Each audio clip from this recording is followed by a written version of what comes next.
How's it going, airplane collectors? Welcome back to another video. It's your host Ray. Today's video will be a model review of the Gemini 200 United Airlines Boeing 767-300ER. This model was released in June of 2020, if my memory serves correctly, and I just picked it up at Greyland Station here in Chicago yesterday. Something I'd like to say about this model: I actually picked it up I bought it knowing that it was broken. Here you can see that the cowling fell off of the left engine. And I figured it was just an easy fix, but it's really sad that Gemini sends models like this to their retailers. But aside from that, the model's pretty good. This review will consist of a discussion of the box and then an in-depth discussion and analysis of the model's features. And at the end of the video, I'll tell you guys whether or not I recommend the model to other collectors, and that'll be the video. So let's get this started. So let's start up with the box, and you should be able to tell that this box is actually pretty huge.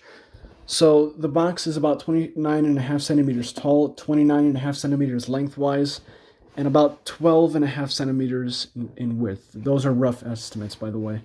So yeah, it's pretty big, but it's justifiable because this is a huge model.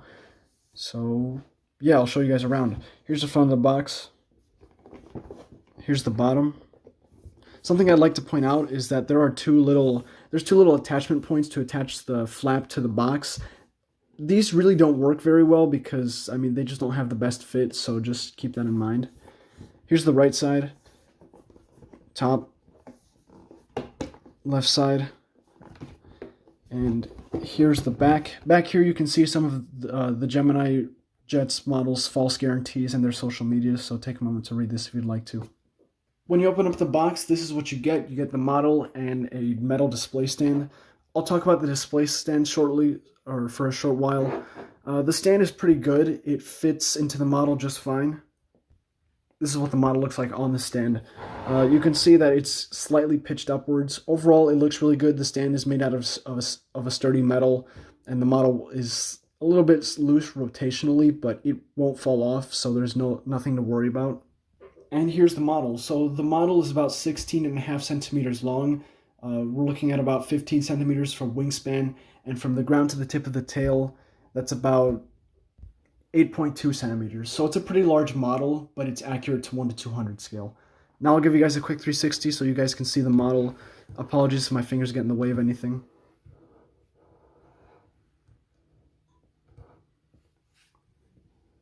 Oh boy, why does this thing want to fall backwards? This thing isn't tail heavy, or it shouldn't be at least. Let's start the review up at the front of the aircraft. Here's what the front of the aircraft looks like. You guys, okay, there you can see the full front of the aircraft. Lots of printed detail up here. You can actually read the text under the Airlines logo and the United text right here. Very good overall. There's no defects whatsoever, so that's nice. The nose shape seems to be a little bit odd, in my opinion. However, I'm not 100% sure. Just something about it seems ever so slightly off, but I can't point out what. So take a good look at it and form your own opinion about it. United title looks good. Everything on the fuselage looks nice, so I'll show you guys that right now. And of course, the giant winglet's gonna photobomb. Here's the giant vertical stabilizer. Looks pretty good. The color fade from the light blue to the black here looks very nice. Colors are accurate, unlike what my camera is showing. My camera isn't very good at picking up these kinds of colors. Here's the other side if you were curious. Also looks really nice. Here's what the right side of the fuselage looks like. I won't provide much commentary because there's really not much to see here.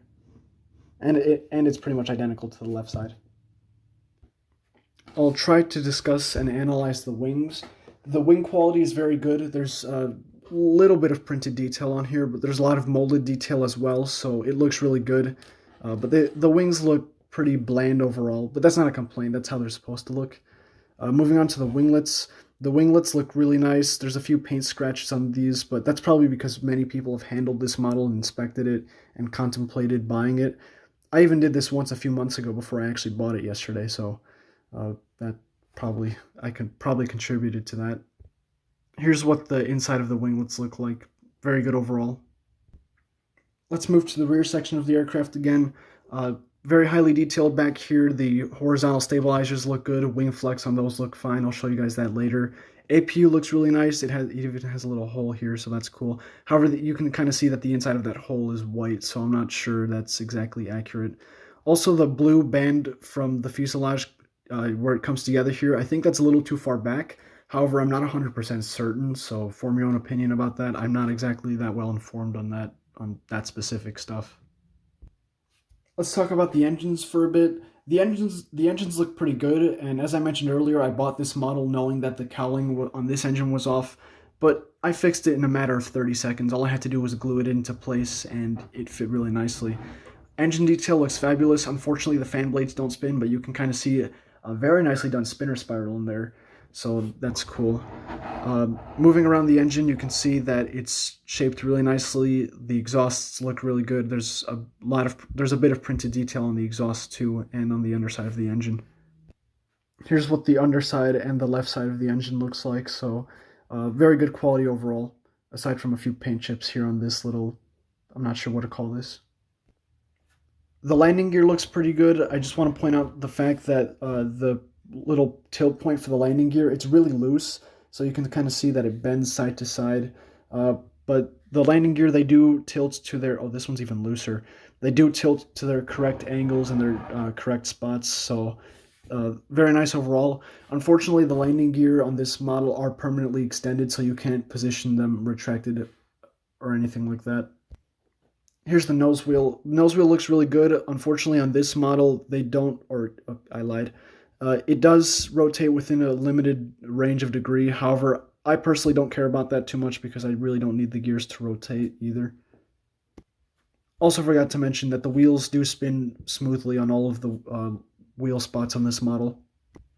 Moving on to fuselage details, let's talk about lights, antennas, and all that good stuff. So there's a lot of antennas on this model. On the top of the aircraft, there's 3 of them, and also a Wi-Fi dome, and there's also this red light here. The light looks really good. All of the antennas look nice, so there's this one big one here, and then moving back to the Wi-Fi dome, there's a smaller one, but a fatter one right here. Here's the dome, and here's the antenna itself. All of them look really good. They're not loose. They're positioned nicely. Just be careful when handling it because they will poke you. They are pretty sharp. Here's a terrible attempt at showing you the bottom of the aircraft. Down here you can also see 3 antennas. There's a very small one and a sharp one here. There's a larger one here, and then there's another small one here. These antennas are actually really small, so I greatly appreciate the fact that they included these details. Here's the other side of the bottom for those of you who are curious. So that concludes the review. If I missed anything, feel free to drop any questions down below in the comment section. Now time for my personal opinion. Honestly, this is a pretty great model. There are a few defects here and there, but really, most of the time Gemini 200 models don't have as many defects as their 1 to 400 scale counterparts. So I'd recommend it if you can find it anywhere. This model is very hard to find today in 2022, and I doubt they're going to do a re-release anytime soon. So yeah, if you manage to get your hands on one of these, just consider yourself lucky. This is a pretty good model. But that concludes the review. Thank you so much for watching. Like, comment, and subscribe. Stay tuned for more airplane content, and I'll see you guys later.